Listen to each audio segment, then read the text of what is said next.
On Thanksgiving, Stephen Colbert and Evie McGee Colbert remember family with this pie.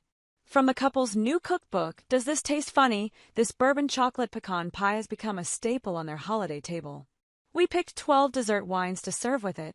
Thanksgiving is a holiday that relies on the classics, the favorites that people crave year in and year out. It's tough for a new dish to make it into the annual rotation, but some just feel right. For Stephen Colbert and Evie McGee Colbert, that was the case with this bourbon chocolate pecan pie, a lost family recipe that surfaced while they were writing their first cookbook. Does this taste funny? Recipes our family loves, paired with a sumptuous dessert wine. This pie is a great way to close out a feast with friends and family. Both born in Charleston, South Carolina, the couple initially started the cookbook as a pandemic project, gathering recipes from across their family. One of the first, for cheese biscuits, came from McGee Colbert's mother, Patti, who was a large force in getting this book off the ground, scouring her attic for recipe boxes and her own collection of dog-eared cookbooks. With other recipes from family added to the mix, the Colberts built a book filled with southern-accented dishes like pickled shrimp, fennel bourbon candied peppers, and courgette madeleines. You could laugh and say we're not healthy eaters, says McGee Colbert. I think that's more the heritage. It's not that we're all foodies, but we all find the joy of eating and sharing meals together is a real part of how we communicate as a family. The book is dedicated to Patti, who passed away in November 2022, shortly before Thanksgiving. Hearing the news of her passing, one of McGee Colbert's college roommates reached out with her condolences and sent along this recipe for a bourbon chocolate pecan pie, which Patti had sent to that friend to help with her own cookbook project. My friend didn't know that I was working on a cookbook, says McGee Colbert. She just said, I was so grateful to your mom for sharing this with me all those years ago. The really fun thing to me was I didn't know my mother had done that. It's not actually something I remember my mom even making. My mom was one of those people who would always try new recipes and go through phases. When my friend sent it to me, it felt like my mother saying, I'm still here. Then and there, McGee Colbert and her children decided they needed to make the recipe. While they mixed it together, the family shared memories of Patti. It was such a gift to me, McGee Colbert says. Thankfully, the pie turned out tasty too. A taste of dishes our loved ones shared with us years before can instantly transport us back, gratefully, to tender and intimate moments, Stephen wrote, prefacing the recipe. Long after those we love are gone, the gift of their food and the love that fed us lives on. The Colberts like to spend Thanksgiving with their neighbors in New Jersey, gathering roughly 24 people around the table. Such a big group requires a substantial amount of wine. For the past few years, the Colberts have been working through a collection of wines they sourced during a family trip to the south of France, including Provence. While McGee Colbert prefers a glass of white in day-to-day life, on Thanksgiving, they've been breaking out the bottles of Châteauneuf-du-Pape and Gigondas that they acquired. But earlier this month, Francis Ford Coppola stopped by The Late Show to promote his latest film Megalopolis, and he brought Stephen a bottle of his own wine, the Inglenook Rubicon Rutherford 2015. Stephen, I liked it so much, he's decided that's what we're serving for Thanksgiving. He's ordered cases of it, says McGee Colbert. When the turkey has been picked down to the bone, that means it's pie time. To pair with this bourbon chocolate pecan pie, Wine Spectator selected a dozen fantastic dessert wines, from tawny port to an expressive Vinsanto to Hungarian Tokaji that won't break the bank. Excerpted from Does This Taste Funny? Recipes Our Family Loves by Stephen Colbert and Evie McGee Colbert. Copyright C. 2024 by the authors and reprinted with permission of Celadon Books, a division of Macmillan Publishing Group, LLC. 1 unbaked 9-inch pie shell, homemade, see recipe below, or store-bought. 1 cup sugar. Half a cup all-purpose flour. Large pinch of salt. 2 large eggs. 4 tablespoons unsalted butter, melted and cooled. 2 tablespoons bourbon or more. 1 cup pecans. 1 cup chocolate chips. Whipped cream or vanilla ice cream for serving optional. Blind bake, bake without any filling, the pie shell according to the package instructions or according to the note below. La cool. Reduce the oven temperature to 325 degrees Fahrenheit. 2. Whisk the sugar, flour and salt together in a large bowl. In a medium bowl, beat the eggs, melted butter and bourbon together until smooth. Scrape the liquid ingredients into the dry ones and whisk briefly. 3. Scrape the filling into the baked pie shell. Bake until the edges of the crust and the top of the pie are golden brown and the center is firm, about 50 minutes. Let cool completely.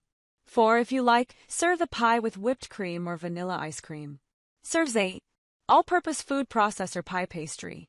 Ingredients: 14 tablespoons, 1 3/4 sticks, unsalted butter, 2½ cups all-purpose flour, 1 teaspoon salt, 1 teaspoon sugar, 8 to 10 tablespoons ice water. Preparation: 1. Cut the butter into small cubes. Put the butter in the freezer while you measure out the other ingredients.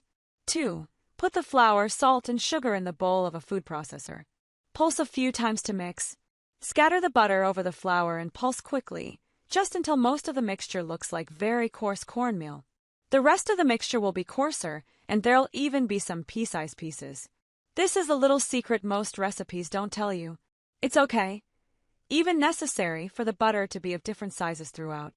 Take the top off the processor bowl and sprinkle 8 tablespoons, half a cup, ice water over the soon-to-be pastry.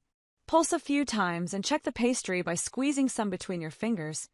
The mixture should barely stick together.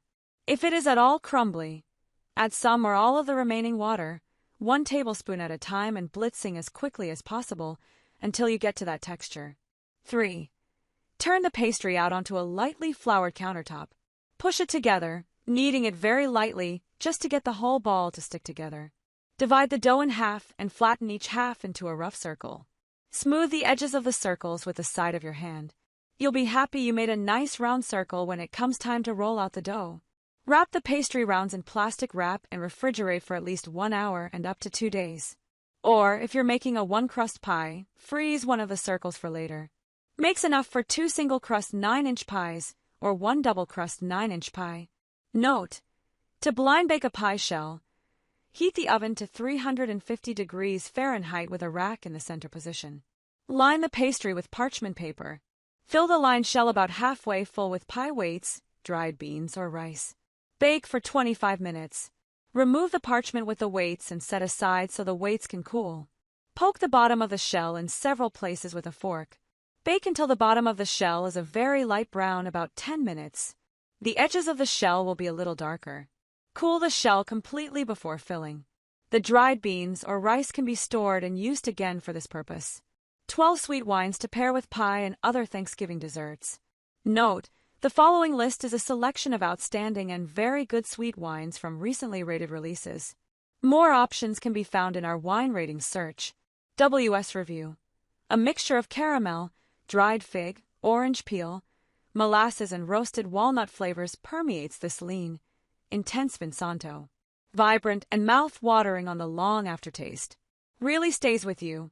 Trebbiano and Malvasia. 400 cases made, 395 cases imported. Drink now through 2040. From Italy. Bruce Sanderson. WS Review: singed hazelnut, candied pecan and argan oil notes lead the way, with singed alder, dried persimmon and toasted sesame accents filling in throughout. Gorgeous. 2,000 cases made, 500 cases imported. Drink now. From Portugal. James Molesworth. WS Review: offers a supple-edged feel. Think burnish leather, while notes of dried peach and cherry, cinnamon, graham cracker and toasted pecan meld steadily through the lengthy finish. 8,000 cases imported. Drink now. From Portugal. Jam.